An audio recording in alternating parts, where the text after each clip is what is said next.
Listen, you already know it's the highest host, Adam Mill, chilling out right here. Crown OG HQ. We got an amazing show today, dude. An outspoken, passionate, controversial CEO. Hey, come here, bro. Jump in. I'm twitching. Am I twitching right now? What's up? No, this is the podcast. This is a YouTube video. Oh, I got it. Right. Twitch is already going, bro. Oh, I know you're new to this. All right, so like they can hear us? No, mics are low right now. All right, cool, mics are low. We just chilling. But we need to get weed. I'm smoking a blunt. You don't have weed in your hand. Let's go. Apothecary's right here. I think it's time to go get some weed for the people and get some weed. You ready? Let's get it. All right, let's go. I can't bring this into the shop, so let's go.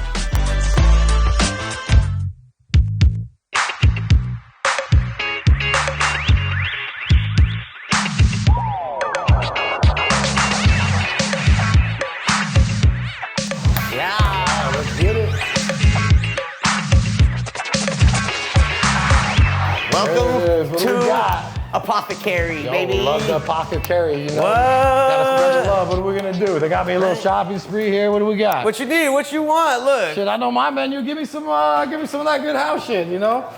Okay, so Blitz is our house stuff. This is our in-house brand. It's affordable. It's got all sorts of flavors. What do you smoke? What do you smoke? Yeah, like maybe. Last time I see you were smoking a pen. You smoke flowers? Yeah, I just smoke. Hell yeah, I smoke flowers.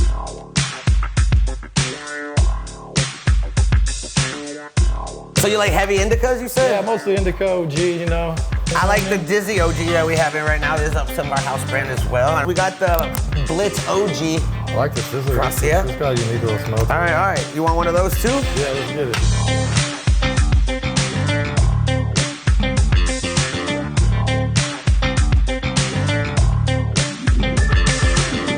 Oh man, when in Rome, this seems like the one to do right Green here. weed, man. I miss it. Because I butt tended for you before, actually, at your shop. Right. I loaded up, right? I loaded up that day. I think you did. Yeah, I think you did. I was trying to sell you your own weed. Yeah, what? That's the kind of butt tender, you know what I'm saying, bro? I don't know, everything's already included. Taxes already included. That's how we do it. I always like it. We don't lie to people. That was a long debate. My thing was like, bro, I don't want him to come in and be. I want him to always want to come back, so I like that out the door. Yeah, out the door. No games. All right, so we got a Dab Woods collab with the runts. We got a Foreign Genetics Octane. We got the OG Jack from Apothecary, and of course the Dizzy OG. Boom, bam. You ready to go get high and talk some shit? Yeah, I feel bad that. Like whatever, I feel bad. I'm leaving with that. No, you're good. I'm gonna tip the bud tender. I'm the bud tender. Yeah, no, she getting it. No, chill. There, someone's tip jar got a little something. Yeah, I appreciate you guys. Well, I think you're the first person to tip. Really? Today? Yeah. I think out of all the guests that come on, I think you're the first. Love to the bud tender. I think you're the first. Yeah, there you go. That's what we should do. All right, let's start the show, baby.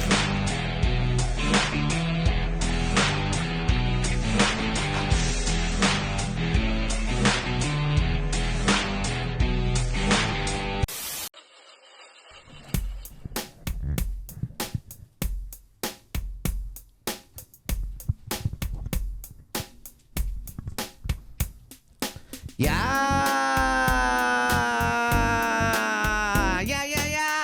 You know what it is, the highest host, Adam Mill, chilling out right here at the Crown OG Studios, baby. Appreciate all y'all tuning in, all y'all listening, wherever you're at in the world. I appreciate y'all. Y'all could be doing whatever you want and you listening to the Getting High With show. Thank y'all so much wherever you're listening it on any platform for podcasts, Google, Spotify, Apple Music, wherever it is, just let me know. I appreciate you if you're watching this on YouTube. Hi. Thank you all for pulling up. Drop a comment, like, share, all that. And if you're here on Twitch watching live, it's going to be exciting because you guys get to interact with us. We got a great show today, dude. He's been requested by some people. He's the owner of like 3,700 shops in California. He's passionate about the plant. He's controversial. He is outspoken. I think that's why people think he's controversial, because he's outspoken and he just wants to spread the truth and let everyone know what's going on. And I want to know more about him because he's an interesting dude and he has a great social media presence. And if you don't know who I'm talking about by now, I'm about to let y'all know who I'm talking about. The one and only owner of the CEO of Catalyst, Elliot Lewis in the building, everybody. What? Thanks, brother. Appreciate you having me on. I love the fucking energy, man. I rhythm you come out with, how you just talk and bring the energy and the vibe, man. We're already in a good place with it. Thanks for having me. Oh man, please. I'm excited to have you here. I appreciate you pulling up. I know you're busy. I was watching your stories over the hurricane season, and you visited like. I guess shout out to California for trying to scare everybody because no one was driving on Sunday, so I felt like you went all over California to visit everything.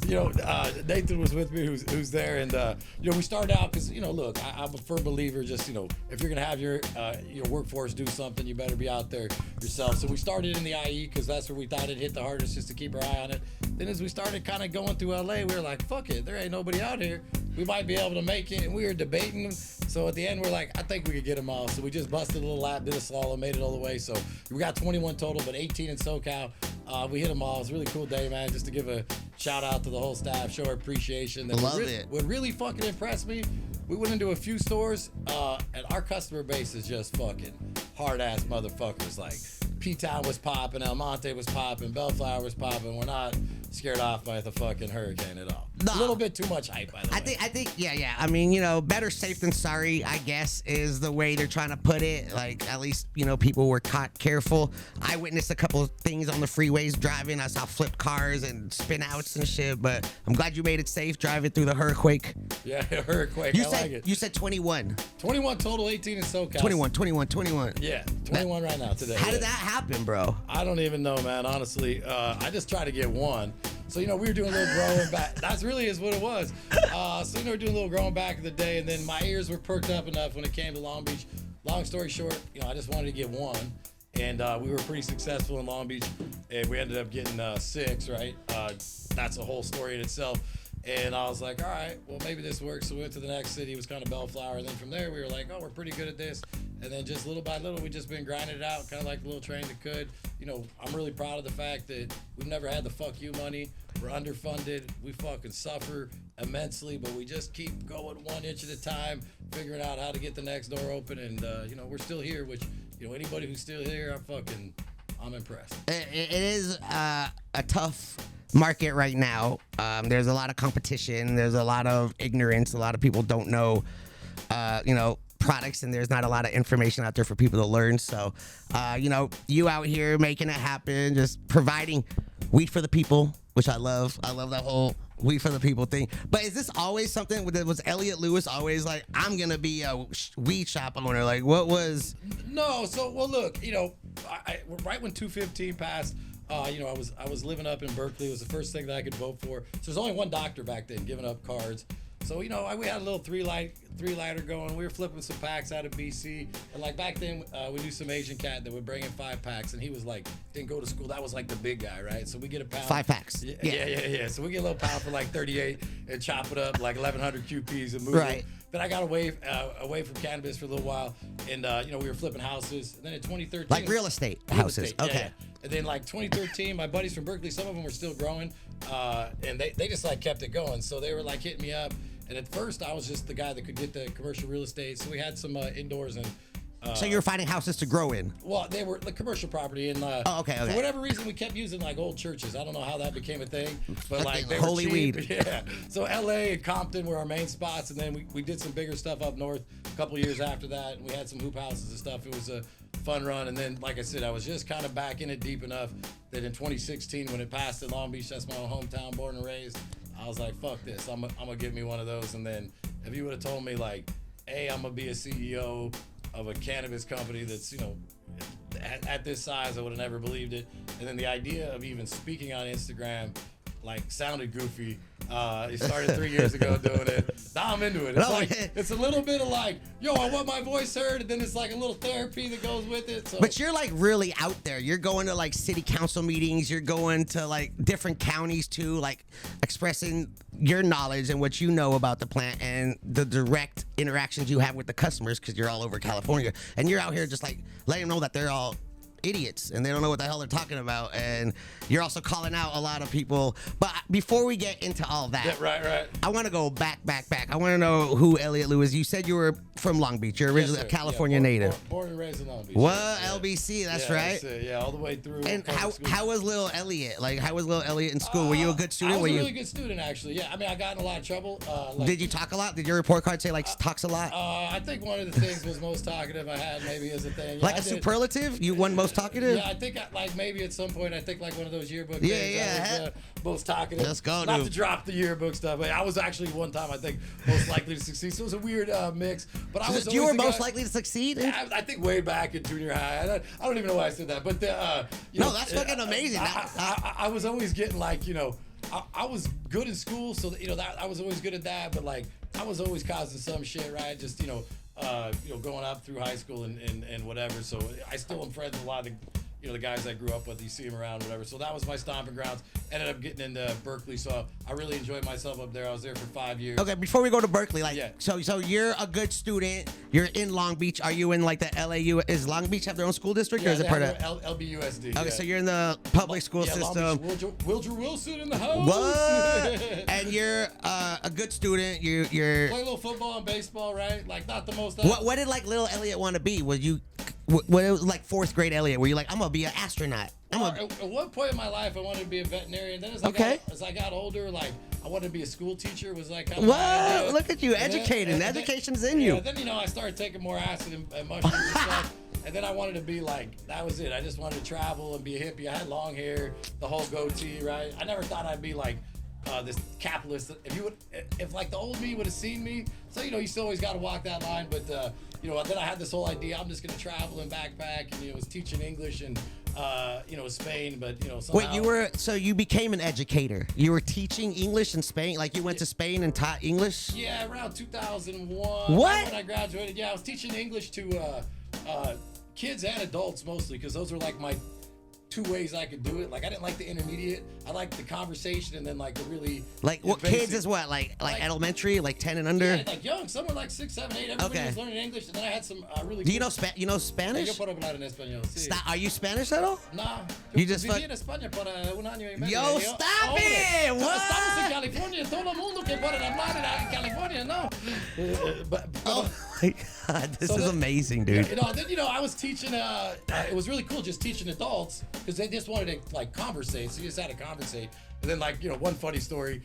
You know, the guy asked, like, you say fuck all the time, like, can you explain it? And I was like, well, this is some deep shit. So I ended up doing a lesson around it, because when you get About the word fuck? because you like got fucked up, fucked over. Yeah, because fucked fuck around. is like It means everything. It's a noun, right? a verb, Yeah, an so- adjective. Yeah, it's yeah, everything. You had to go through the whole. Yeah, the fuck whole that thing. fucking fucker. Yeah, exactly. So you know, but it was a great time, great country. You know, I enjoyed my time there, and then you know, like I said, got back. You know, got more into real estate, fucked around for a little while, and then you know, re-entered the cannabis space around 2013 or so. What? I was gonna be a teacher too. I actually was in high school. This program called the Multilingual Teacher Career Academy, where you teach you a language and you become an educator. But then I learned that with LAUSD, they only get paid once a month, and the money is shit. And I was like, you know what? Like, as much as I like this, I'm out. Well, no, the hustler gene in the end. I'm out. The hustler You gene can't. in the end won out, right? Yeah. Like that's just who I am. Like, you know, we try to be you know, good corporate citizen, activist for the industry, but you know, catalyst first agenda. And you know, I just love hustling, right? Like it's not about stacking the money, anything like that. It's just the actual like feeling you get of moving something that, like, forward, trying to build something bigger than yourself. The achievement. Yeah, That like. I just love it. It's the Yeah, greatest thing ever. I love yeah. that. Yeah. That's why, like, when we ran the marathon, like that accomplishment at the end, you're just like, you try so hard, you train for something. When you finish it, that feeling you get is just. I got one marathon under my belt. Yeah. You ran But a marathon? But I crapped out at about. Well, I made it. I finished, but I was. I trained a little bit, but I probably should have trained more. Are you athletic? Were you were in I was the decent. Like I wasn't You the play, best athlete. like, Yeah, football, baseball? baseball. I was a mediocre. You know, pretty good. High school, Yeah, I college? was able to play on varsity. Yeah, it's pretty good. You know, I worked hard, so I was able What? to play above my mediocre talent. You know, I was pretty good. Love right? it. Are you still doing any like Not really. fitness not activity, really. playing- The last fitness thing I playing did, catch with the kids? The very last, I try here and there, yeah. And I'll play soccer and stuff with them. But the very last fitness thing I did was, it's actually funny. Two youngsters who are now grown up in the company a little further. It's about 2.5 years ago. they didn't show up to like, we were like swimming a pier one day and they didn't show up. And it was during the time when Simone Biles, and this probably come off wrong, but we were fucking around. The gymnast. Yeah, she like tapped out. And so then I started calling this one guy in our office, Will Biles, and I was like, I know your generation like applauds like wimping out. Nothing against Simone Biles, but I was just giving him a hard time. So he's like, fuck you, bitch, let's go 2 mile swim, 2 mile run. And I was like, all right, I don't think you know what a 2 mile swim in the ocean is. That's right? a lot. Yeah, so we called it in November. I don't like the ocean anyway. That was the last time I trained. So long story short, we called it in the ocean. And then like I called it in November, no wetsuit, right? So like, oof, you're gonna have to be that's ready. intense. So they no show to make, and then I just went out there and did it. Nathan was there. I had another witness. You swam 2 miles in the ocean and ran 2 miles. then ran 2 miles in November after Thanksgiving. Yeah. But that was my last. That was like 2.5 years ago, and now I haven't did shit. I like totally lost all that. But I keep saying that I'm gonna go back and swim because I like the cold water. I used to live down on the peninsula in Long Beach, and I'd swim year round. As it would get really, really cold, you swim a little shorter. But I really like the cold water. Just get that little. It's good for you. You ever do like a cold plunge? I haven't done the cold plunge. Like it's funny. I just talked to Caleb from Connected the other day, and that's like his jam, right? Yeah. We have it at the gym. I do a weed and workout class where we smoke weed while working out, and I do cold plunge dab hits.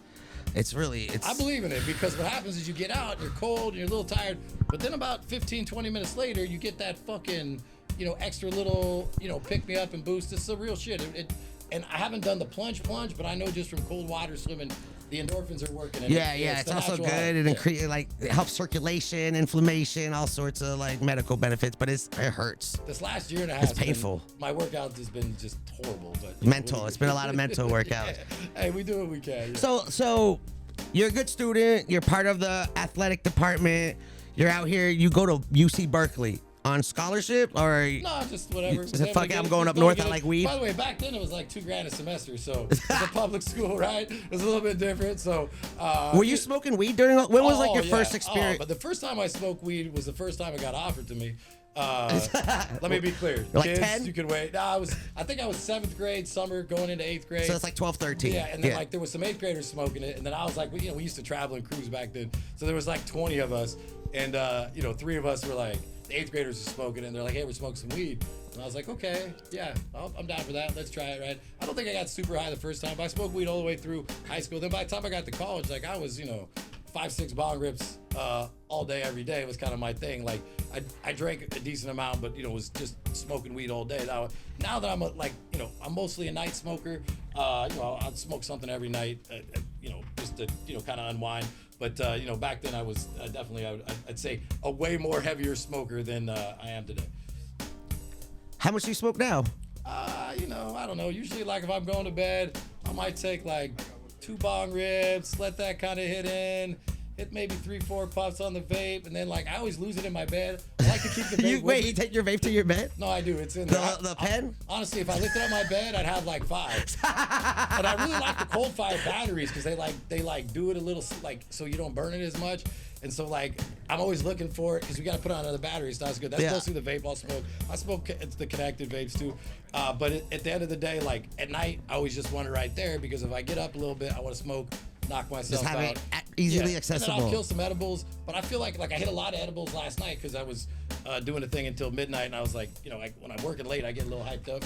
So then, if I take too many edibles, I feel like I get like a little bit of when I wake up, it takes me a minute to shake it off. Yeah, edibles give me that like weed over the next day where I'm just like groggy and I'm just it's like hard to shake off. You're like, bro, I know, just leave my body already. I usually bomb like 8 espressos in the morning, so. Yeah. Well, you are. I mean, I got to learn a little bit. We went to Apothecary across the street, and shout out to Apothecary, man. Love to see the other retailers out there doing good, man. Yeah. If you're in the area, come on down, hit it up. Stop it, chill. I was watching one of these videos you had where you said the best influencer is a bud tender. Not even close. By a million yards, right? Like, and same thing I'll say, like the most important 400 followers, whatever I have are the bud tenders, right? And that's not to discount the customers, just as far as influencing on what's selling the product. Because they're direct to the customer. They're out there speaking directly to you. All day long, 24/7, they're influencing, right? Like, I could barely move the needle if I'm being honest. Listen, right? I'm bud tender of the century. You know what I'm saying? I will say this. I've been out here. I've seen him bud tend. I've been bud tending from the deli style days with the chopsticks and the write the fucking labels to POS branded, can't even touch the weed. And then you hear me preach it like the brands that do good in our shelf are first of all, you got to be product first, right? Good value. and it's also the ones that have been able to immerse themselves in our culture and get down with the bud tenders. And look, while we've been sitting here, I don't know what the number is, maybe 1,000 transactions have transpired, right? They're out there right now selling weed 24/7. Letting people know what they like, what they're smoking, what they enjoy. And also, if you're a brand, dude, like, you got to grease up the bud tenders a little, drop off some samples, let them know, educate them a little bit, give them some key points about the product and why it's better, what makes them different, why are they special, and then, those are those buzzwords that you give to the customers, bro. You guys gotta understand, not just putting a product out there with a fancy Mylar bag and saying everyone buy it. Nah, what the fuck is better about your shit? Why should I buy your shit?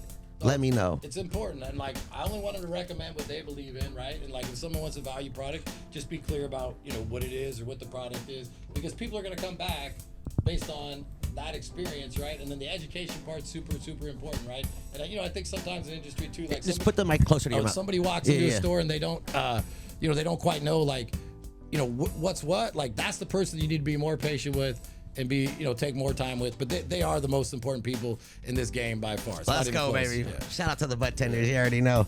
What did you? I said you just went to Berkeley. You just paid your way through. You just Did you choose Berkeley because it's closer to like where all the cannabis was? And it was just the best school that I had. What did you go for? What's that? What did you go to Berkeley? I studied philosophy. Oh, okay, that makes sense. Yeah, no, I was that's why, like, back then, like I was saying, I was just all about, I was real into like Nietzsche and Kant. I won't get into all that. I'm still super interested in philosophy, but then you take that and your parents are like, what the fuck are you gonna do with that? I'm like, I don't know, but like, it's just, I'm gonna be here. I gotta like sit here and learn, so it was something I like to do. And I was like a Birkenstock guy, like I said, the dreads, the goatee. Just were you barefoot Birkenstocks or socks and Birkenstocks? Well, it's funny you say that. I would go socks sometimes in the winter, and I'd get called out, but I give a fuck, right? Because it's cold. People would be like, you don't wear socks and Birkenstocks. And I'd be like, who made that fucking rule, right? Yeah, that's just a made up ass shit, right? So I wear socks with slides. I finally got away from the Birkenstocks a little bit, but I had like a phase where like that was all, This is just probably 20-year-old phase. Yeah. But like I love them. There's something about them that the way Jesus Sevens. Yeah, exactly. Yeah, I didn't go barefoot some days. I was a fucking, barefoot? Yeah, well, Did you have like swap meet feet? Like the sole of your foot was all dirty? Well, there was like... Stop it. No, I did. I went on this really long acid trip. Like, I got some really good acid, and it was like 3 days. And then so for like a little while, I was like, why am I even wearing shoes? And then like after like... I need to be grounded. I need to touch the earth. I need to be one. Yeah. Stop it. No, it's funny because now the microdose is coming back. She actually slipped me one the other day, and I was like, dude, I'm going to dinner. I don't want to be by, but it was actually kind of fun. Yeah, my wife Anna, who's off the camera. Shout out to Canna Anna. There was no microdosing back then, right? No, you just take it. Yeah. And then, like, you would buy drugs off the street then, like acid, whatever you want to call it. And, like, you didn't even know what you were going to get, right? Like, it was just like you didn't have to worry that there was fentanyl or whatever, whatever. It was the culture was different. Right. Now I think weed was better 10 years ago than it is today, too. Well, look, it's different. I just don't think I knew.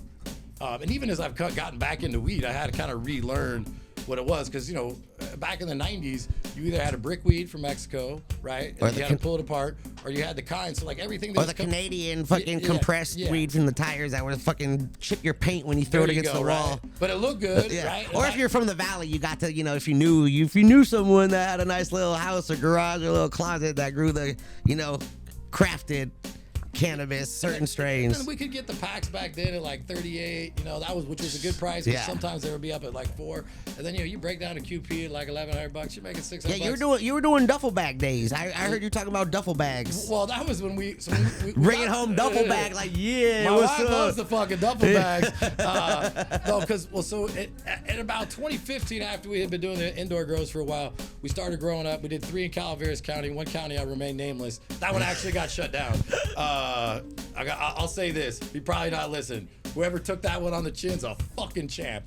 Because they were trying to get him on all sorts of shit. So we had 5 different ones. We did like a little pilot program in Alameda. And that's when we were doing, so each one had 10 hoop houses. So when like late July would hit, and you'd have 3, 3, 3, 3. There was 4 of us, right? It was, and at that moment, I was by far the lowest guy on the totem pole. I was just happy to be part of it. But there was nothing like paying your trimmers and fucking getting the duffel bag and driving home. And then, like even today I'm out late. I don't come home with duffel bags no more. Back then, if I come home with a duffel bag, my wife was only going to be a little mad. Like, I'm talking like I call that bodybuilder money. Like when you're like, all reported, by the way, all legal, everything. Yeah. I remember those days. Yeah. No, so I remember the $7,200 pound days. Yeah. It was good. I mean, like the late 1900s, early 2000s was a great time for a lot of people in the cannabis space. And then when the dispensaries and all the clubs started opening up, SB 420, and then we had Prop 215, and then everyone started opening up, and then there was like a race to the bottom. It was like 50 cap, 40 cap, 35 cap, and then the pound started going from like 6K to 5K to 42, 38, 32, and then everyone's just like, everyone's making like 50 cents or something on it, and you're like, well, what am I racing to the bottom for? Right. Like, what are we doing? Well, it's funny. You're talking about Caleb again.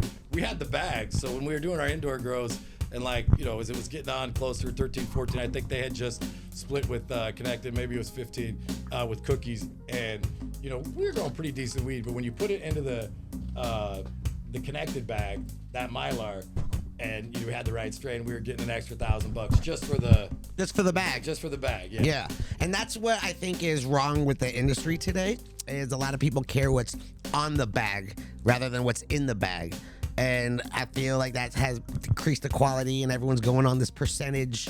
Fuck the percentage, right? By the way, I just met with a lab guy. I won't say who. We had a whole talk about how these percentages are. By the way, none of them are real. Let's just start there. It's all marketing. Yeah, and then like the lab guys that are clean, they'll do like 7 tests and extract the highest one, so they're not breaking the rules. And then some people, I don't know what they're doing. They must be tripping and falling and throwing like keef in there, because there is no weed that's sprinkle some fucking. I seen a 40 the other day. There's nothing that's 35, 36. Well, now they're doing like total cannabinoid, cannabinoid. So it's like the percentage of the THC, the CBD, the CBN, and all the little other chemical compounds in cannabis, and then they're equaling all of those instead of just. And then you look at the THC, and it's like 22%. But I feel like the customer is getting smarter and more educated, and they're learning. That's our job. One thing I'm really proud of it in our footprint. Look, some people go for certain products, but I do think we've done a good job of uplifting craft brands and educating customers, so that at the end of the day, they know what they're buying is quality. And like one of the hardest things we have to do is decide who we're going to carry. So we had it up to 160. I think we're down to about 135 today, which I think is about as many. I don't think anybody's carrying that many brands. But we never. How many brands you have? 135 brands. We have like a couple thousand SKUs. You said in the shop. Yeah. And that's everything: flowers, edibles, hash, pens. Everything, yeah. And it's just like, because, and look, the crazy part about that is, though, if we wanted to, we could carry 10 times more. Like, the most heartbreaking text that I get or DM is like, yo, bro, I like what you're doing out there. I'm a craft farmer from, Humboldt. And it's like, bro, all right, I'm going to try. So we try to give everybody a hearing. And then if we fuck with you, even though you're a small percent of our sales, I feel like you become an important part of our culture. And then, even cutting from 160, because we just had to, because we're killing purchasing. The other thing is, it's just as much work to run to run whatever, 10 of each, or 16 of each SKU than it is, 1,600 of each SKU. So it's killing purchasing. So you kind of got to walk that line. And then it's hard to gauge the inventory when it's not selling that much. But we definitely do our best. And then the worst thing is cutting from 160 to like 135 was like heart-wrenching, but like just tough decisions you got to make. Because I got the opportunity to actually bud tend one time at a Catalyst grand opening. I think it was Mid-City. And I looked at the inventory because, I like to get familiar with what there is, because everybody has a different consumption method, if it's edibles, vapes, whatever, hash dabs. And I like to verse myself. And you had like every fucking brand in there. I was like, and you had it from like the, most expensive all the way down to like the budget and affordable. And then you had like specials. And there was like all these other special brands that had like super discounted. Right. And I was like, bro, I'm here for a couple hours. How am I going to intake all this? Right. But I killed it. Well, look, to be fair, probably there's like 80, 90 sitting in Mid-City, right? When we open, because 130 doesn't mean every last shelf, but, it was a lot. Yeah. But you had everything. Like anyone that came in and wanted something, oh, yeah, we got that. We got that. The cool part with the brands, too, has been like, we have this relationship, which is like, if they break the price, I break the price, right? So I don't try to make the margin if I get a better price. I know they appreciate that. And then we have these big blowout deals.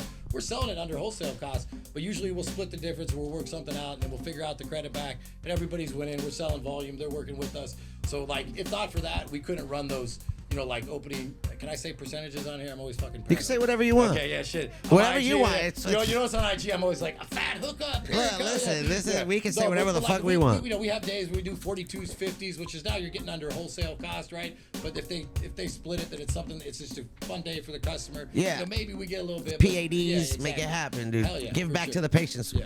Weed for the people. That's what it's all about, right? That's what it's all. What's, man, like, you.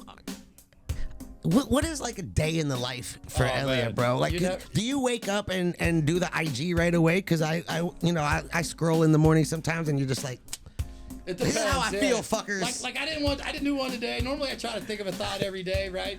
At least get one up, and then, like, you know, sometimes just during the day will happen organically. naturally. Yeah. I try to do one. So what is like a day in the life for Elliot? I mean, it just depends. Like, I mean, I won't get too deep into what I was doing right before here, but like it's just it's internal politics that I can't get too deep into. But like, it's just battle after battle. And the cool part about weed, which is also the tough part about being a CEO, you just never know. I would say my main responsibilities, you know, I put all the deals together. So like, we don't have an, in quotes, you know, business development department. So we do that. I do a lot of licensing. I used to do a little more of the politicking, but now they pretty much hate me.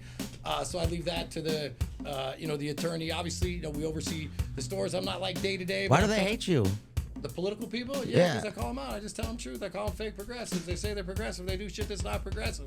They're just in. I see that you did this Party on Pine thing. Yeah, that was great. I wish I made it. Shout out to Wayne. He's love the coordination that he does. Shout out to Wayne. He's a real motherfucker. Yeah. But you do the Party on Pine. I wish I made it. You know, from the Valley to Long Beach is a mission, so I appreciate you coming here, especially at the time.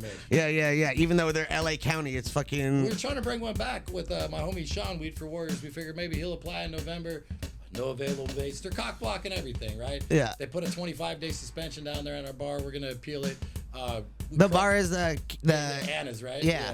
And then you were trying to open a clothing store. We're just doing that. This shit is all nonprofit, right? That's just so the brands have a different place to sell clothes. We're not trying to make any money off it. Like, yeah, we make a little bit of money off the dispensary. You know, Anna's probably never gonna be super profitable. But when we got that dispensary, we promised that we would build that block up because it needed a little love. And, you know, just at every turn, they're just fucking throwing hating. Hating. Yeah. Just why? You want? I can give you a fresh one, bro. Let me give you. You want a pre-roll, bro? Here, I got a fresh one, dude. I know you got. You didn't get any. I know. I gotta have. I have to pack it up, but I got.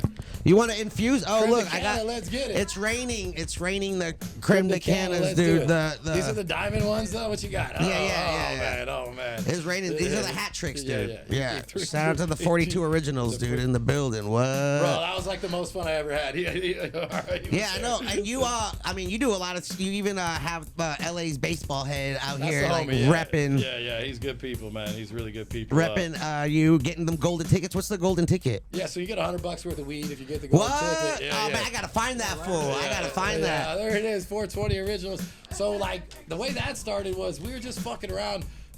We did a thing for Silver Lake. We thought it was gonna be a one-day thing, and he's done some weed events for us, and everybody always likes him. As I always say, I fuck with him. I'm like, your wife's the real fucking star, bro. Because she does all the. She paints his face. Yeah, she's super cool. Oh, I thought he painted his own face. No, he's super cool, dude. Damn, I wonder how long it takes now. About 2.5 hours. Of course, damn. That's the ask. Well, at least that's quality time they spend together. 100%, I bet, because he's doing it like every day, and now he's branching out, doing all this stuff. So then we were like, hey, let's just go to the Dodger game because he's the homie, and I seen him in there, right? And Mike, you need a lighter? Sorry, yeah. No, you're good. I know you're comfortable. You can kick your feet up too. I saw you wanted to do it earlier. We're gonna get it, yeah. So I got it, G. We good. So, you know, we went over there to Dodger Stadium, and I'm like watching him.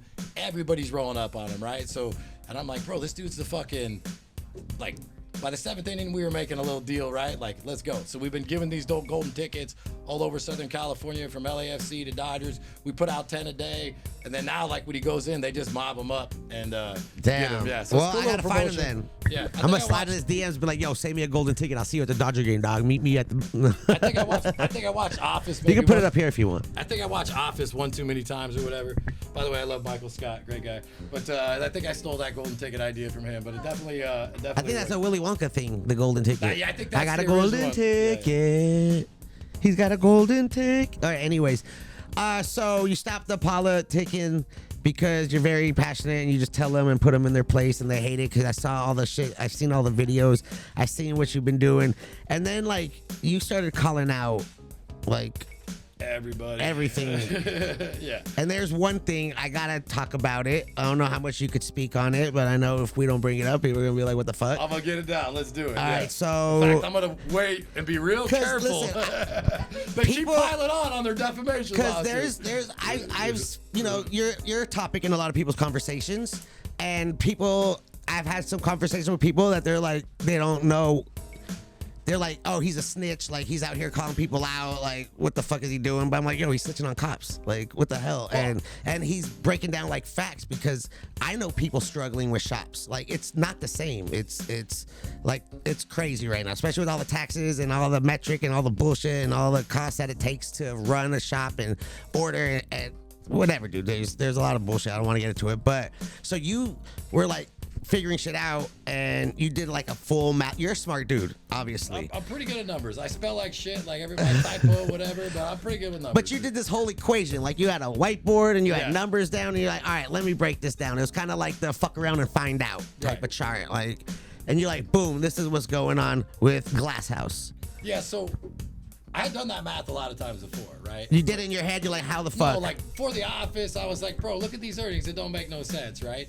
And then, you know, I was like, I'm just gonna leave this be, right? Whatever, it is what it is. Then, you know, I see dude posing on, you know, Kyle, whatever. Like I said, I met him. He's a cordial guy. Like, I'm not like trying to personally attack him. Maybe this is a personal attack. I don't know. But, you know, he's posing on the front of MJ Biz as Mr. Compliance. And I was like, bro, this shit don't check out. And then it was a big debate. Like, believe me, I did enough shit in my life to grab eyeballs. This wasn't that. This was like, where is the heart and soul of the industry gonna go, right? And to me, if that continues, and we'll see, like, their wholesale numbers are up even more. I better be careful what I say. But, you know, it was like, you know, you gave him clout, dude. Right, yeah, where's that gonna go, right? And then in my mind, and I think the biggest mistake people make in business or in life, like if you're trying to change something, the easiest thing to do is inaction or nothing, right? And then, like, we'll never know what would have happened, and maybe it still ends up happening in 7 or 10 years if we didn't act, right? And then, of course, we knew the snitch thing would be part of the conversation, and we had the internal debate, like, yo, do we want to put this on or not? And it was like, yo, fuck it, let's go ahead and do it. You know, my take on it, it's all publicly, you know, I'm not trying to get out of trouble. To me, that's snitching, but I respect everybody's opinion on it. And then, you know, the numbers were public. The state puts out their numbers, and they put out their numbers. All I did is, you know, a little, I called it third grade. It's probably like 6th or 7th grade math, right? Did some, you know, basic breakdowns, and it just doesn't, you know, pencil out. Now they've sued me for defamation and all this other stuff. But at the end of the day, my take on it is this, right? I know people that are being investigated. The fucking feds are all up in that burner system, not to get too deep into it. And I know who's being investigated and who's not being investigated, right? And in my opinion, and I gotta be real careful what I say, because they're actually, this is one of their claims, that how can I prove they're getting blind eye treatment? And the answer is anybody who did any math could figure it out. Metric knows, the state knows, right? We're working to try to get the metric, which is the ultimate goal of litigation, right? Sometimes it's just try to get the discovery. So it's definitely a tough debate. We kicked it around a lot, but at the end of the day, I thought it was, you know, the right thing to do. Obviously, there's a lot of people that are super cool people at Glass House. I know people that flip Glass House packs, and I've had, you know, heated discussions with them, like, and they're like, yo, why you trying to fuck my shit up, bro? And I'm like, why you sucking cop dick, right? So, like, it's an interesting debate, right? And, like, at the end of the day, for me, it's actually an absurdity, right? I'm not gonna get into the amount, and again, I'm under a defamation lawsuit. Every time I fucking say something, they up their... Is the post still up? Oh yeah, or do you have, yeah. So, and I added a few more to it. Yeah. Is it pinned, or do they have to like search your page for it? It's not too far back. Okay. Yeah. Okay. It's just a whiteboard with a bunch of numbers. Watch it. It probably has a lot of views. Yeah, I'll say this, and what I keep saying is people lie, but math don't lie. Like, this is just deductive math. And then since then, you know, shout out to one of our attorneys, T. You know, he took the CDFTA numbers and their dry flower numbers, and we ran it through that without like the assumption of it hitting a retail. It's egregious, right? And you know, the funny part is they've sued me for a lot of shit, but they've never actually sued me for the core thing, which is his math is wrong, or the majority of our product doesn't get on the black market.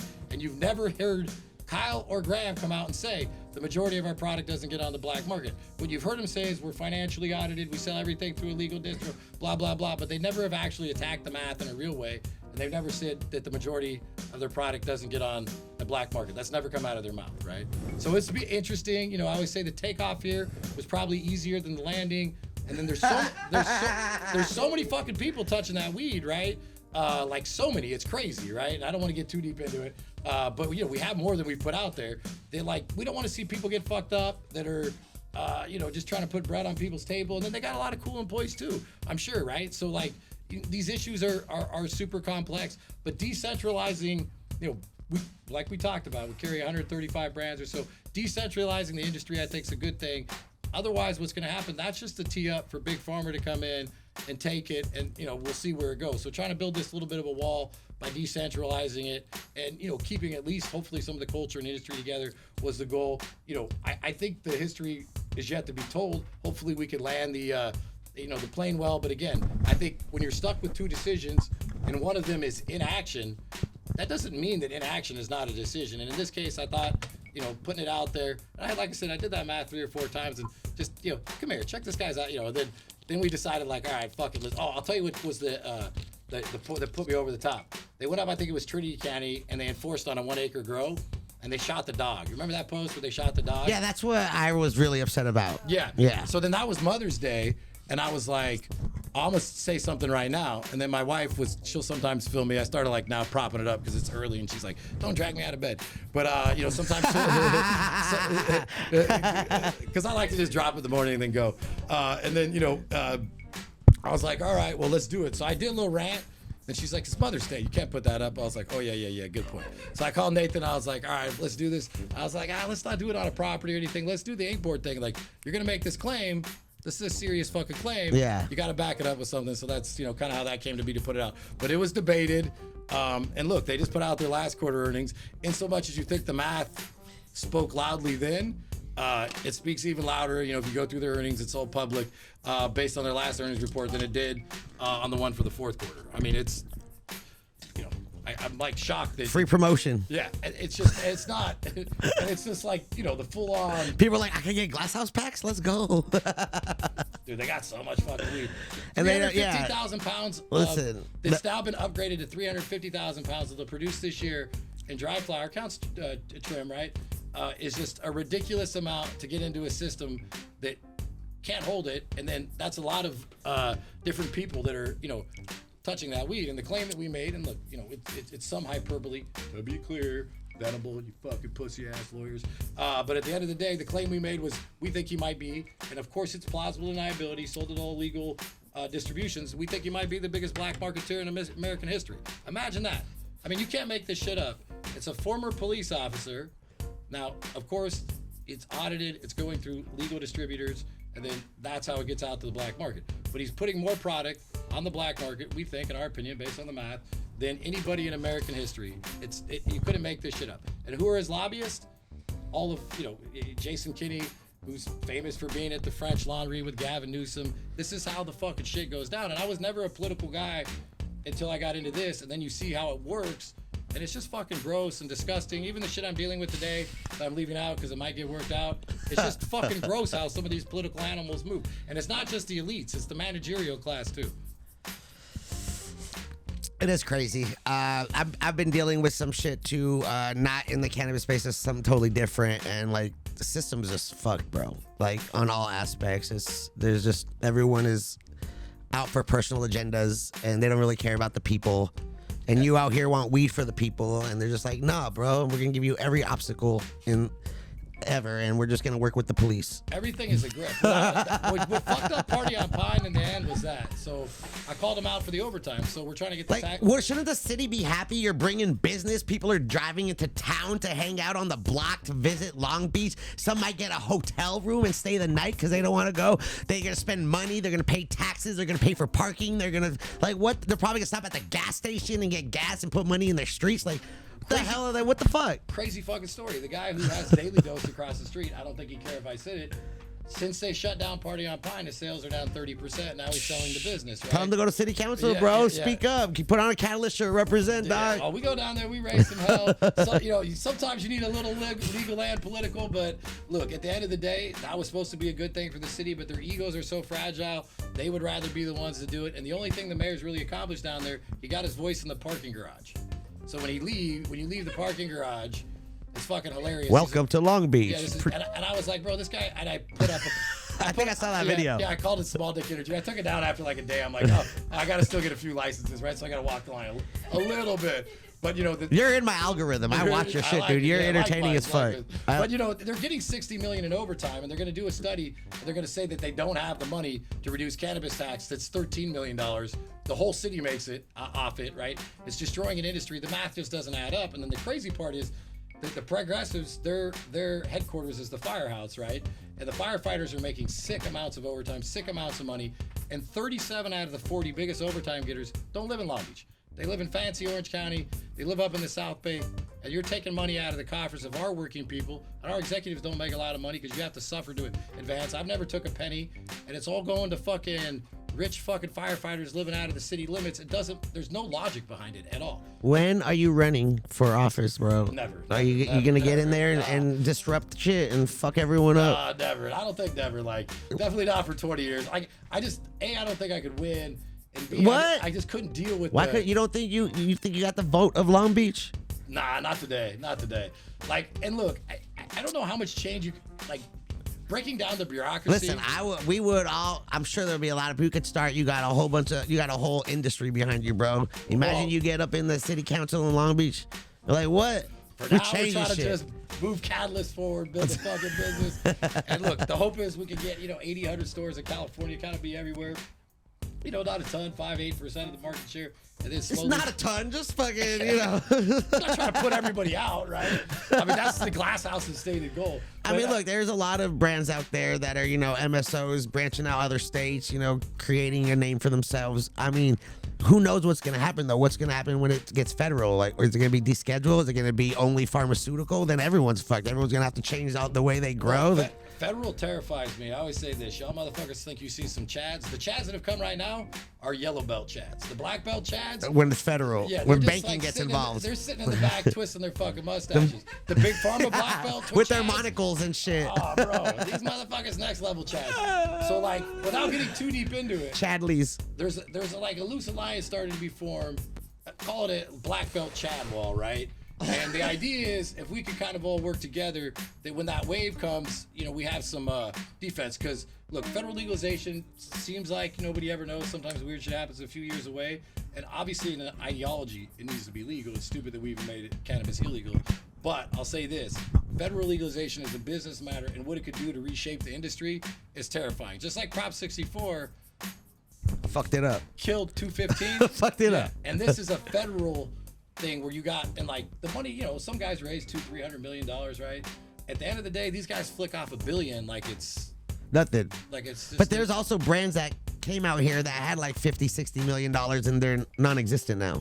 Most of them. That's I got a big chip. I got a big chip on my shoulder over that shit. Like, give me $60 million. I'll run a brand. That's exactly my fucking point. We got passed over so many fucking times, and then all these stupid fucking people, like, because the guy who fit the part. And look, I'm not going to put him on blast. Well, I'll just say the brand. Decent enough guy, but Herbal Busted, right? That guy fit the part, man. He looked the part. He came from the food industry. Those were the guys that were getting the money, right? The MedMin type guys, they were getting the money. We never got none of the money. They looked over us. So I'm always like, how did they make that decision? I just don't think anything translates perfectly to the industry. And then I'm a petty motherfucker and I have a chip. So, I always do since I've been living with Anna and we had our 4 kids and been alive, we always do our New Year's Eve together. Our own little house party, right? Taking shots, fucking smoking weed. Hell yeah. Fucking listening to punk rock, moshing. So you like moshing, huh? I love moshing. Yeah, I'm a punk I learned rocker. that about you, yeah. So do the elbows, I'm like, let's go. They all went to bed, right? And I'm like, a little faded, not too faded. And I'm like, it's a new year, what am I thinking about? So every fucking lender that passed on us, I just sent them last year's fucking move. And usually, like, I don't get too into talking about numbers, but we made a little move from the beginning of 22 to the end of 2022, right? And we just lived real humble, kept it down, fucking try to put it into expansion when we had it. And, they bet on fucking mostly losers. My take is California in the end is going to take the entire game. So we're just trying to be patient. We actually have 2 licenses in Illinois. We're selling those off. I wanted to do something, but just keep it here in Cali, try to win this Build state. the brand. Yeah, that's it. Build the brand. Exactly. That's what it's all about. I love it, dude. What's your go-to munchies? You're always out here on the road making it happen. You have a go-to? We walk into like a 7-Eleven or a liquor store or some shit. What are you grabbing? Payday. A payday? Payday, yeah. You are old school, bro. Payday, and I'm getting a fucking Payday. Who the fuck says payday, I used dude? to fuck with, yeah. No, I fuck with a payday. That's heavy. just all peanuts, right? I just got one during the fucking here. We're out in the hurricane.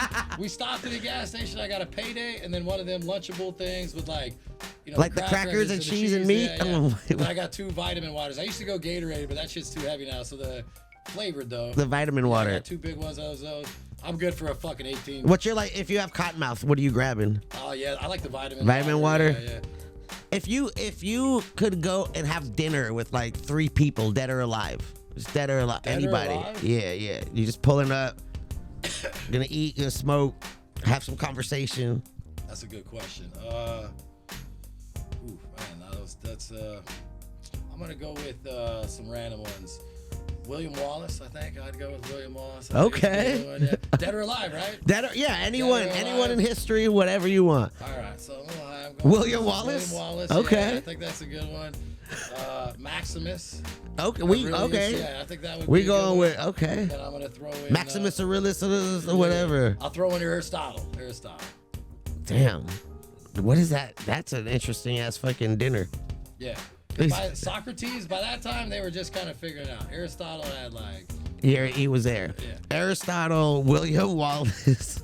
Maybe I wouldn't go Maximus, but that might be Maximus, interesting. yeah, well, you could speak Spanish with him. Movies. Yeah, we could. Yeah. Wasn't he like the He was a Spaniard. Yeah. The Spaniard. Man, there's so many. Zapata, that's speaking of Spanish, man. He said, I'd never fucking... I have a question for you. Yeah. All right, go for it. I'm sorry. He would rather die... Emilio Zapata, who did the Farmer's Resolution, that would be one that would be good. I'd rather die on my feet than live on my knees. Something like that. Yeah. Live on my feet than die on my knees. All right.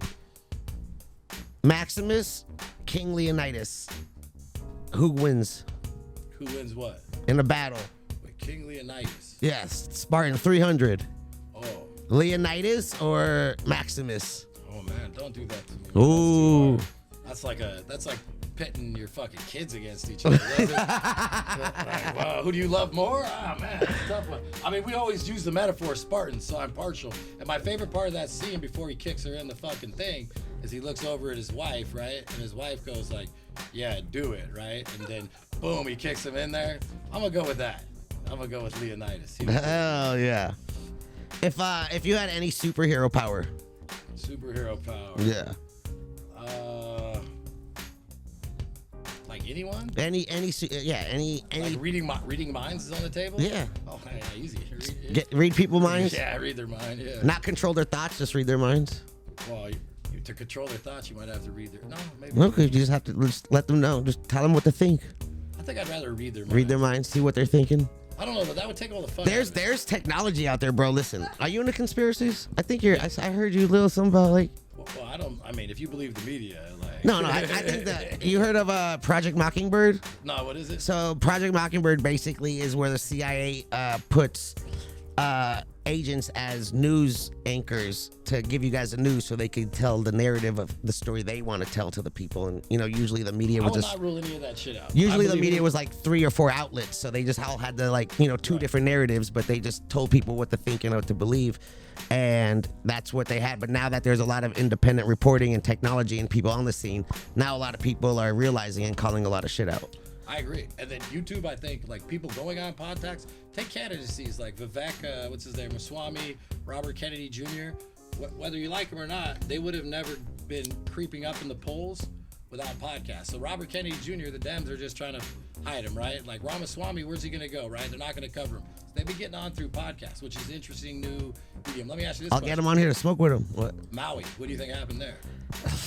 Talking about conspiracies. Listen, what I think it's unfortunate what happened over there. Lahaina have you ever been there? It was I've been there like 4 or 5 times. Yeah, there's that a crazy tree. Yeah, that my tree kids was. swung on it. Yeah. The Kush Art Gallery was over there. I got my flute. I traded some guy on the fucking on the boardwalk, some OG, because I brought OG with me for a fucking flute, and I learned how to play flute. Tripping on acid. That's a whole other story. That's a good trade.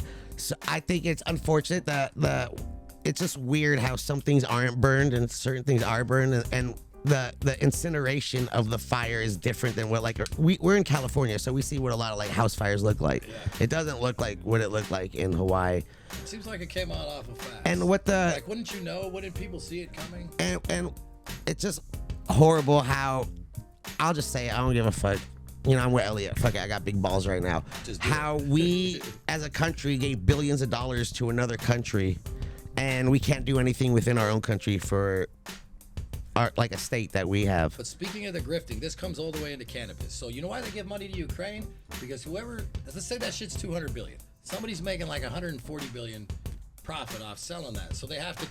Ukraine was not a real democracy. Whatever you think, the Ukrainian people, they've like flipped the game on it. It was a fucking whatever, like a corrupt state, right? But all of a sudden, we created a controversy to make fucking money off it. But we can't take care of Maui. Why? Because that actually costs money.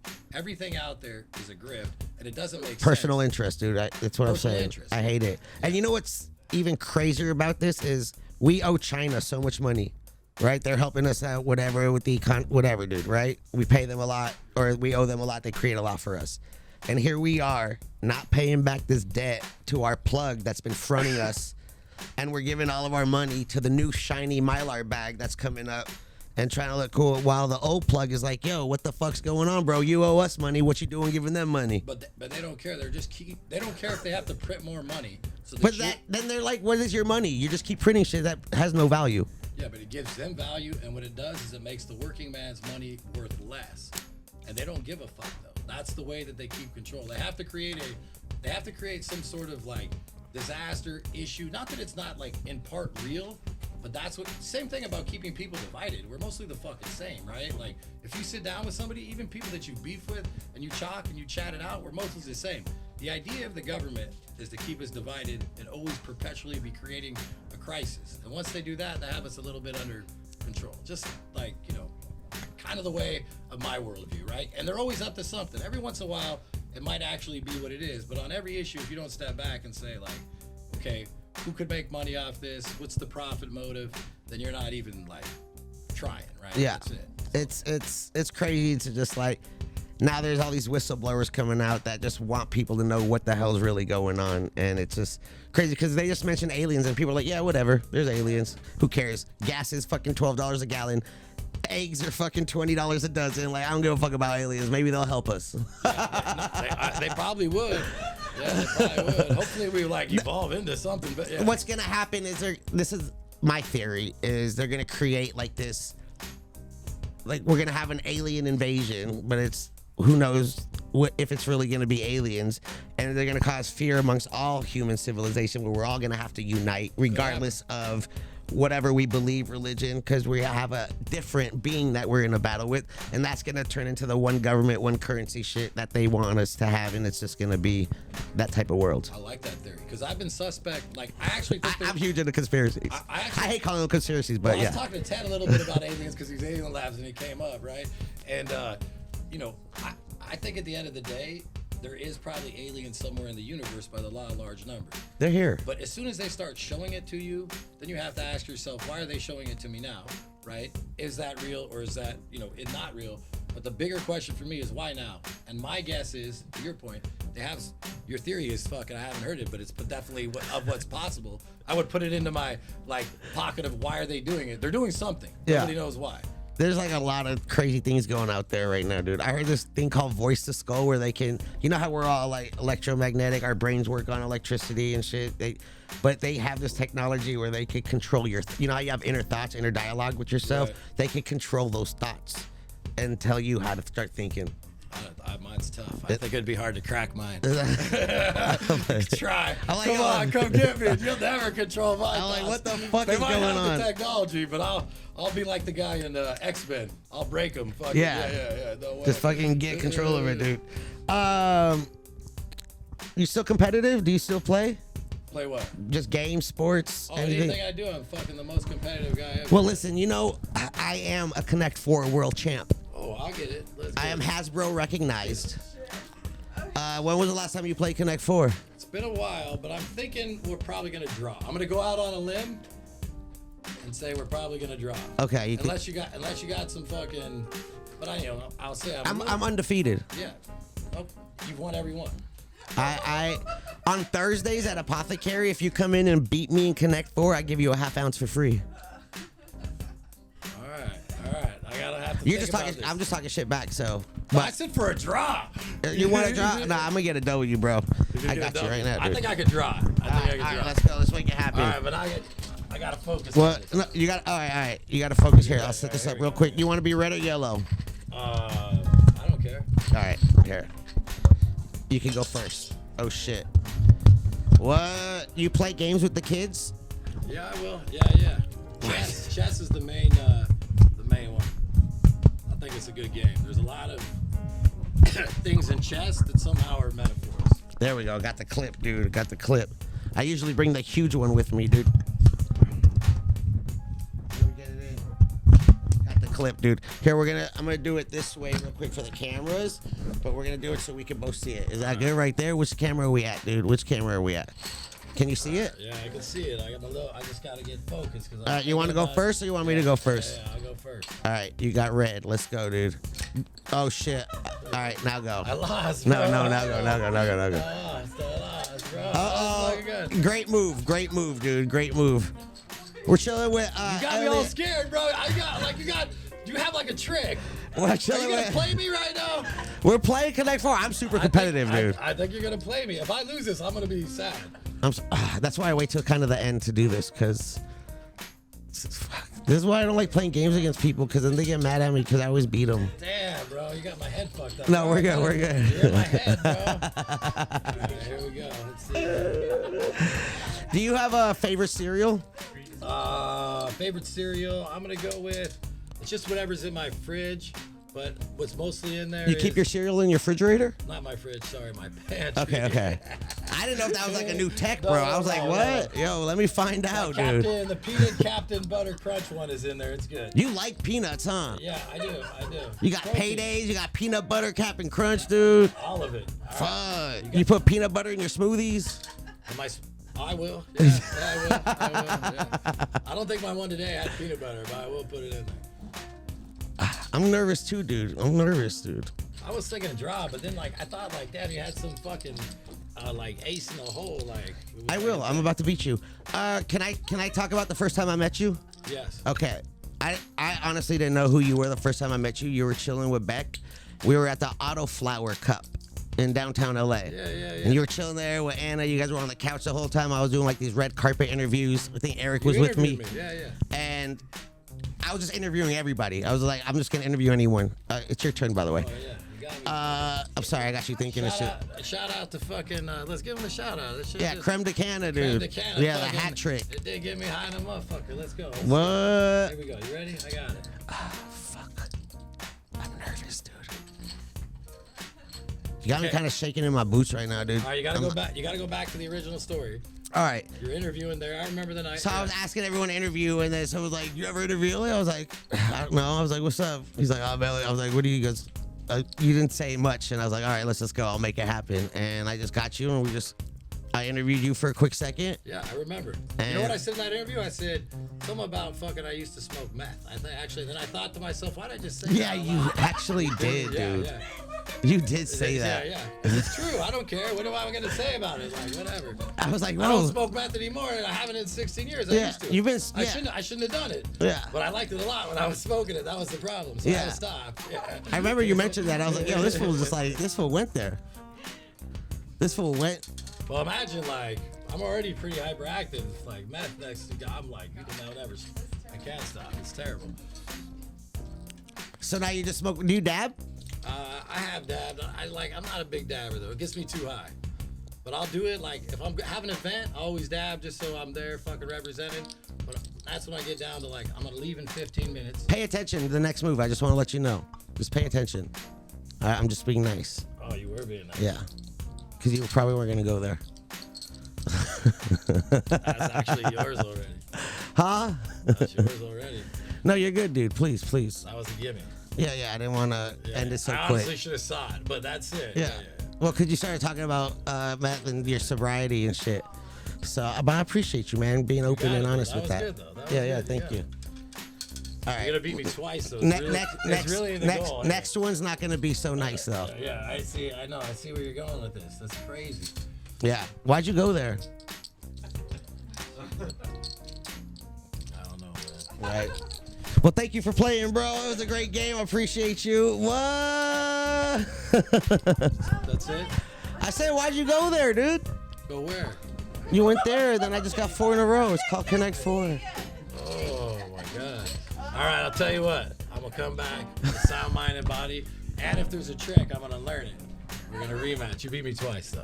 I That's beat you just real once. Shit. He took me out. No, you beat me twice. Oh, because you I beat me once, and you beat me twice. Back to back. I give it to you. You got it. Congrats. Not even close. Like a skunk. It was like, good. Go home, dog. Go home. You got distracted, dude. You got distracted. I'm gonna say this. Now I want a rematch, but I don't know when and where. It might be a month. You want to wait? Be 2 months. You don't want it right now. You want to wait, right? Yeah, I want to wait.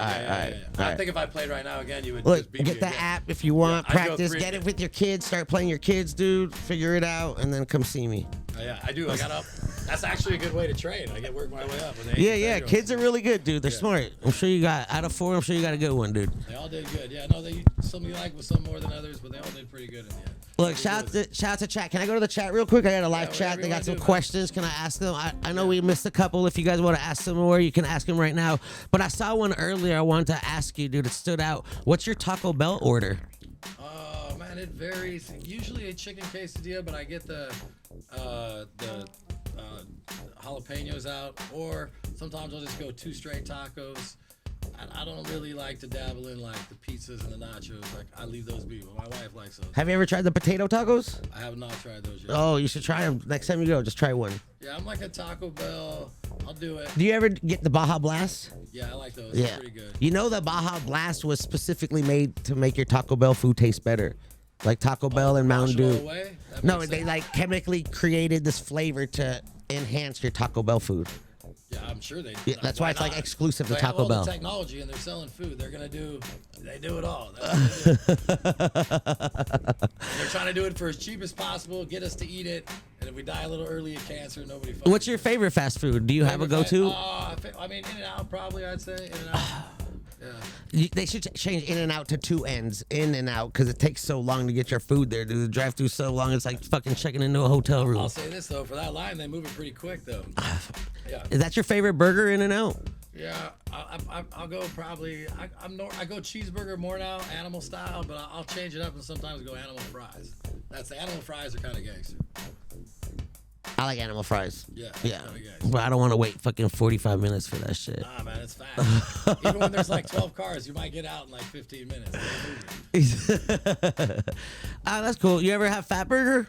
Yeah, they have. It's really fucking good. Yeah, I think that's way better than In-N-Out. I'm not Speaking sponsored, of Berkeley, a friend of mine was from LA, and he insisted I have Fat Burger when I was maybe like 18. We were come down here for the first time during the first year, and that was the first time I had it. It was good, yeah. Someone said peanut butter Cap'n Crunch is the best. They agree with you, dude. It's good, I yeah. think you're the only 2 people in the world that have peanut butter Cap'n Crunch in their top 5 of fucking favorite cereals. I got 4 kids, so like I'm like kind of de facto just taking their choices, right? I'll get cereal probably bowls like 2 in a week.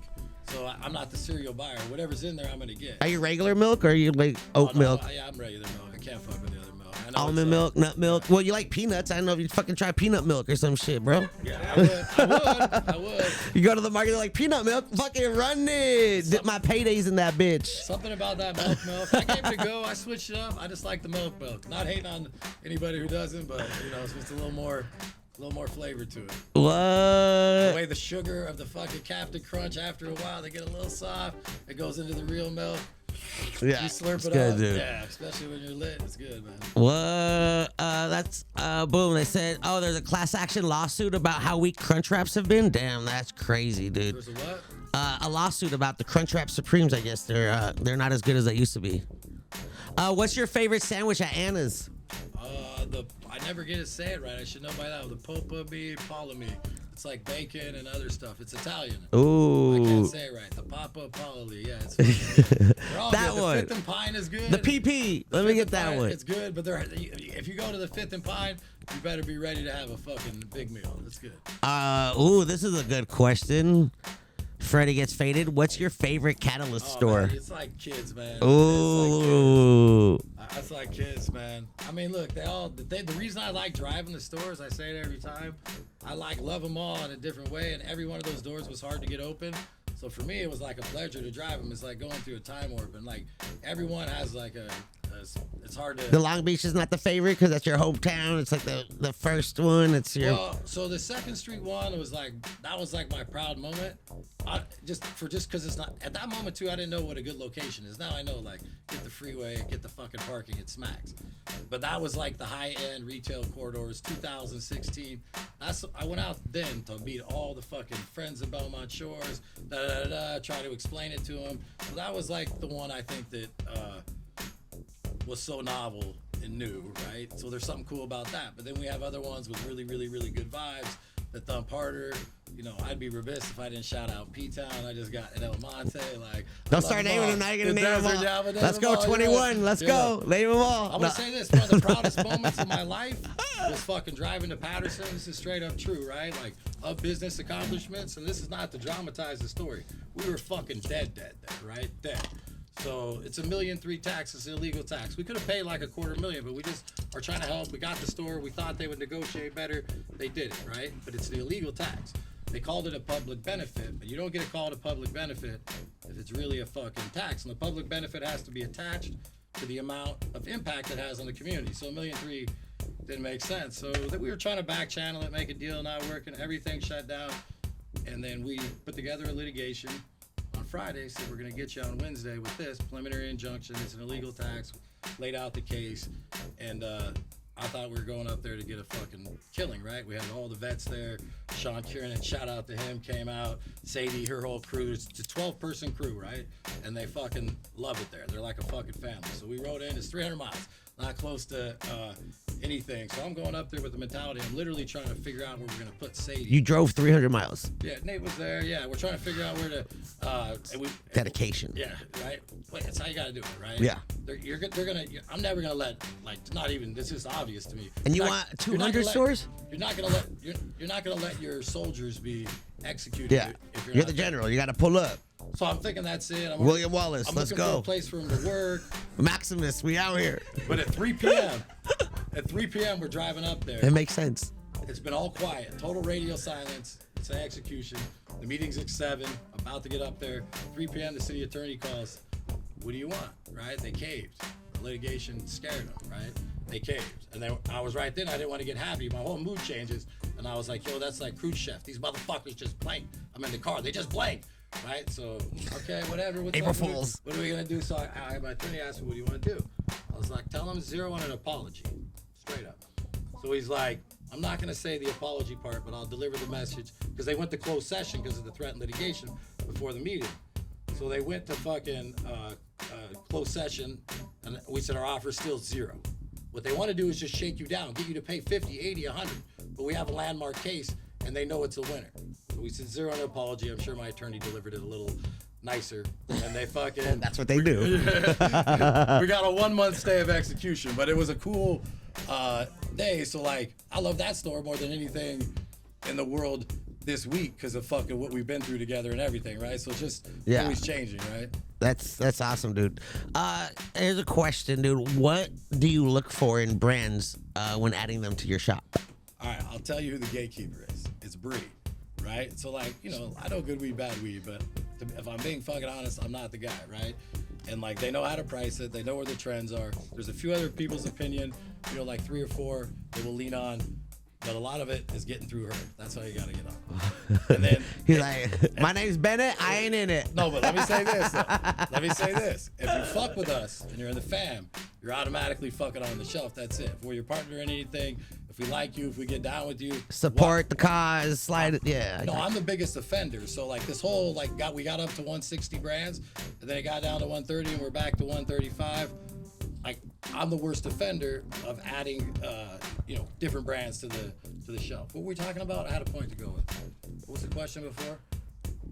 I was on a path and I lost my train. We were talking about what do you? I have no part of it except if I know the guy, then I'll go put my thumb on the scale, and then we have a rating system. Because like you'll be like, this is the homie, hook him up, whatever. Or I kind of know this guy, or this guy just DM me.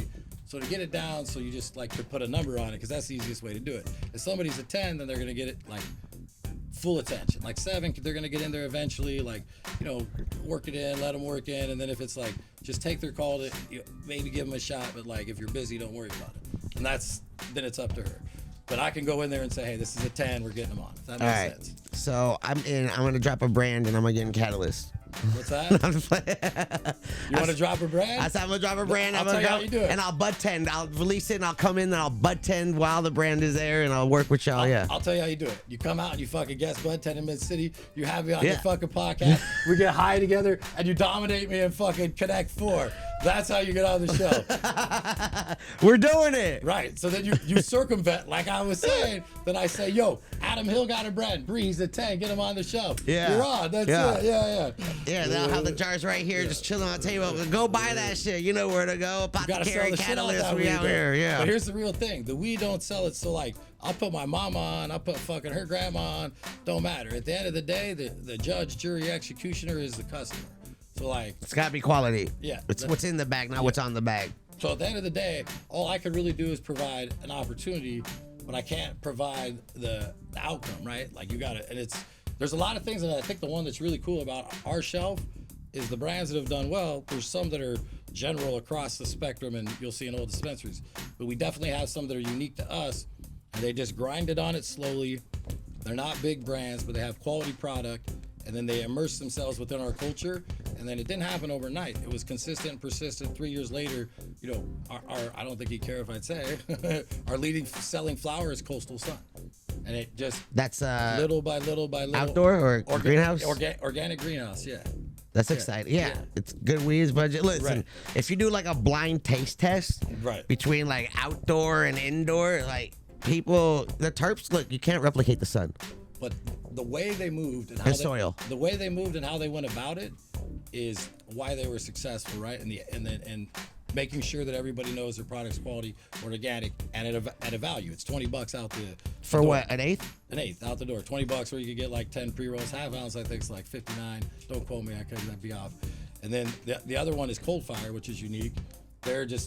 He's just small team, 10 people. Nick, he's the only guy that I would, like, he said I'm a cult leader. Like I said, what's your title? Right? Because I had him on.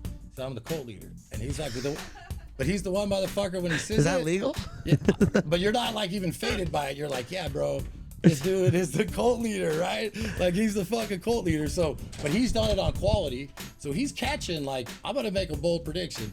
He might be the biggest vape, not today, in 3-4 years on our shelf, right? He's just grinding up, right? Catching on to the big boys, little by little, quality, right?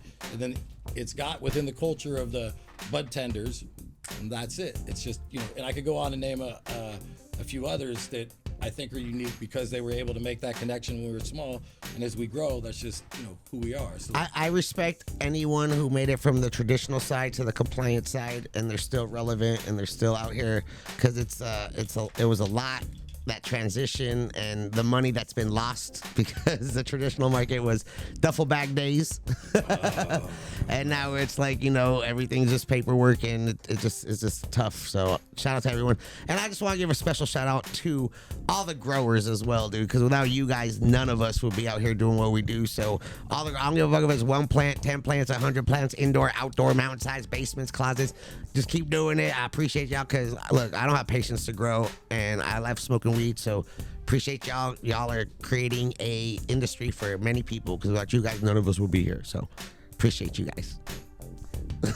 That's a good clip. Yeah, save that. Good. Save it. No, what I say is the growers are the celebrities in this game, right? So like, and like this little, they don't get enough respect. Yeah, I'm doing this little tiny podcast. People watch it, they watch it. It's like a passion damn. I'm thing. a tiny podcast. That's crazy. No, I'm saying mine. Oh, okay. Mine. I'm tiny anyway. I was just. No, yeah, I don't know. But I'm saying my passion project. And I didn't mean No. I'm just fucking with you. I like talking shit, bro. It wasn't articulated. No. The little I felt like you could take it. The little one I started is tiny, right? It's true. It's tiny. Whatever. 300 views. No, you're good, bro. You just started. What, like a couple weeks ago? But the point of it is that, right? Which is there's all these heroes in the game that are artists, that are the celebrities, that are growing great product.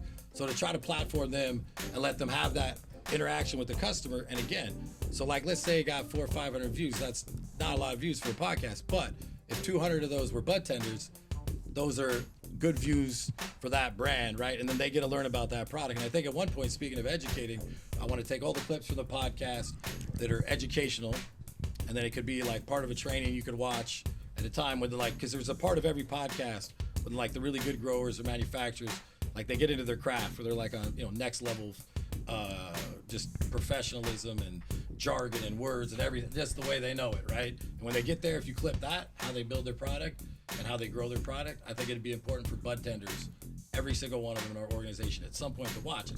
But so it's shorter though. You don't have to watch all 14. You could get it in like 30 minutes. Right? Yeah. Yeah. Where can people find your podcast? I don't know. YouTube. Great promo.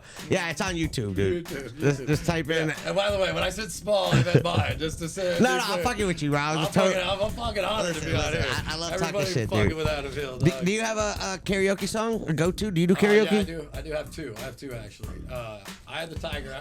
I'm a terrible singer, but I'm pretty good at Eye of the Tiger. It's all about the energy and the passion. I feel like you are passionate about a lot of things in life. Eye of the Tiger. Everything that you do. I can do pretty good. And Fuck Authority, I could smash that shit out. Do you mosh while karaoke? You run into the crowd and like elbow people? I'll do it, yeah. Well, I get my kids in the mosh pit, so I've taught my kids the game. Like, no elbows down, like fucking when somebody falls, like pick them up. Yeah, so like, speaking of our New Year's Eve party, like that's the way we party with the fucking... With your kids, you just mosh? In a mosh, yeah. You just put on your punk rock music and you're like, let's go. I took my one, I think, when he was Sounds 8. fucking lit. Right before COVID, I think we went to Pennywise and some other... He was down to get in the mosh pit at 8. Yeah, that was a cool thing. Listen, I'm a delicate dude from the valley. Right. And I wanted to experience a mosh pit. I went to like the Corn System show. I went to like a Rage show. And I was like, I need to experience this shit. And Rage will get a good... it was an experience, grew up in the suburbs. I'm a cul-de-sac kid. And, it was an exciting moment. My hat flew off. I thought it was gone forever. And then someone came back to me and go, here's your hat. I was like, this is fucking amazing, dude. What? There's a lot of rules and respect in the mosh. Yeah. It was, I was just running. People knew what the fuck, and they were like around me, like running with me. It was an exciting moment. It was a good, like, minute of my life.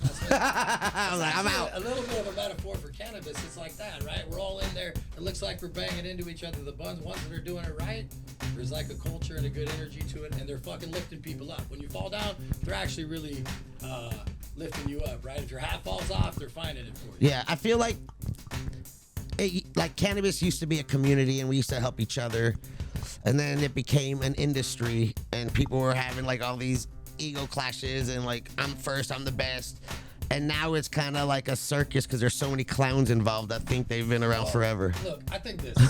I'll say this, right? Like the ego clashes have always been there, and the idea. I think sometimes people are idealizing what it was before. Like I fronted weed more than once. I learned to stop fucking fronting weed to people back in the day that fucking slow rolled me, got a second order and fucking went, right?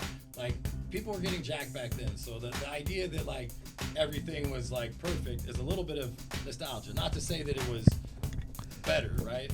My opinion now, though, is, like, what's the path forward? We legalized it so there could be a path forward, and we're not taking the best path forward at all, right? And so at some point, like, we have to do that. Like, the door is open, they have to do that. And they could do it. They just don't want to do it. And it's just greed, right? That's it. They know the solutions. They just won't do it. And it, like, we could keep playing this game of quasi-legal, 2/3 black market. But the better outcome is legal. And to, like, lean in on that, but make legalization be a market that keeps the culture and works for everybody, right? That's what I think. So. Listen, dude. Listen. I learned a lot, man. That was an hour? We're over an hour, bro. I feel like we could talk for another hour. Once you get me rocking. I feel like we could talk for another hour, bro. Like, that's why I'm trying to, like, let you know. We're past an hour. I try to keep it an hour, but, I like, got you. I mean, we touched base on a lot of things. I learned a lot, bro. I learned a lot. That was good shit. You're fucking super interesting, bro. Easy, bro. Easy as fuck. We're chilling, bro. What you mean? We out here on the Versace Espresso Glider Recliners. I saw you earlier. You put your feet up. You're like, I ain't gonna start like this. Yeah, that's how we do it. Yeah, we out here. Listen. I learned a lot. Elliot Lewis, Catalyst CEO. Can I say the last final See- thing? Listen, say whatever you want. No, no, just to close it out. The last final thing. Whatever you want, bro. Weed for the people. That's all I got. I was gonna do that with you. I was gonna do that with you, dude. All right, but I don't want to take the thunder. No, you're good. Please, I appreciate it. I want to make sure we got all the plugs in. People know where to find you. You got the YouTube channel. Just type in probably Catalyst Podcast. If you Google Catalyst, it probably gets you to a store. Yeah. Find us. That's it. Check him out, dude. We got the folks fire weed at fire prices. Now I did a plug, but that's Yeah. just facts. Did we miss anything? I think I learned a lot, bro. crushed it, yeah. You were out here athletic. You fucking went to Berkeley. You got an education. You fucking didn't want to fuck with politics because they're all fucked up. You're like, fuck this. Politics came to me. That's just, I didn't want to. I can't wait till you run for office. I know you say never, but I see in the future, dude, you're gonna decide to do something for your town, bro, because you want to fucking make Long Beach. You never know. You could have two right calls. You could have the one about the aliens, and this call could be right. Even though. Listen, the aliens are here, bro. Long shot calls, but it's possible. Have you seen Men in Black? Yes. Do you remember when the aliens took human form? Yes. What they look like? Yeah, They kind of look human, but they were a little off. They kind of, yeah.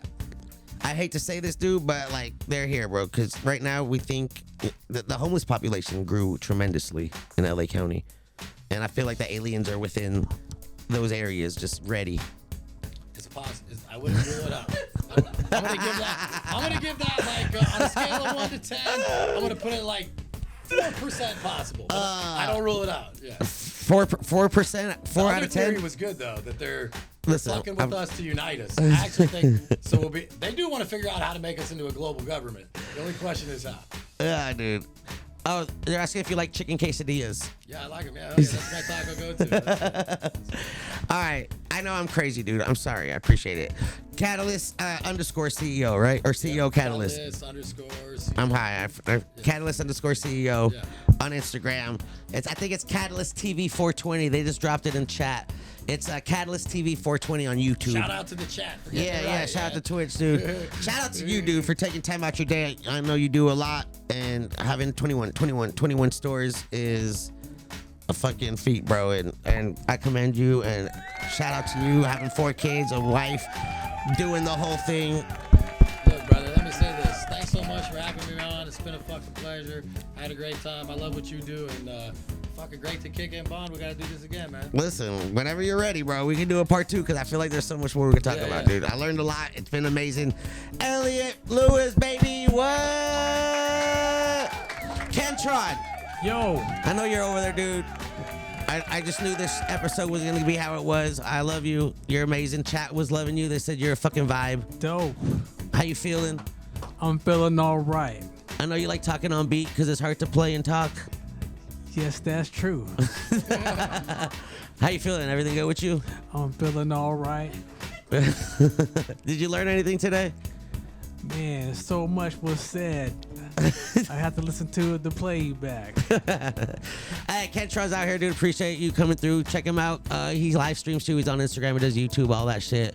Did you like the vibe? You like Kentron? Fucking great, man. What? It's like a soundtrack to our life. Yeah. Genius. He's Fucking out here, dude. Shout out to genius on Kentron. both levels. To bring him and how the music came out. Yeah, Love a genius. it was great, dude. Elliot Lewis, thank you again. You're amazing, dude. Shout out to everyone who's been watching. If you're still watching, dude, you're amazing. And listen, type in motherfucking weed for the people in chat if you're this far, dude. Weed for the people. What? There Yep, you go, ready? there you Ready? go. Which On 3. camera should we look at? This one right here. Ready? Ready? Yeah. 1, 2. Weed for the people. Let's go. Fucking go.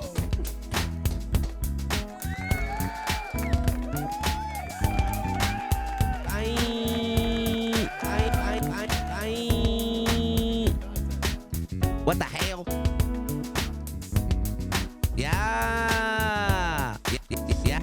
Yeah. Hell yeah, dude. Can you forgive me not? Won't let you remember. Men in Black.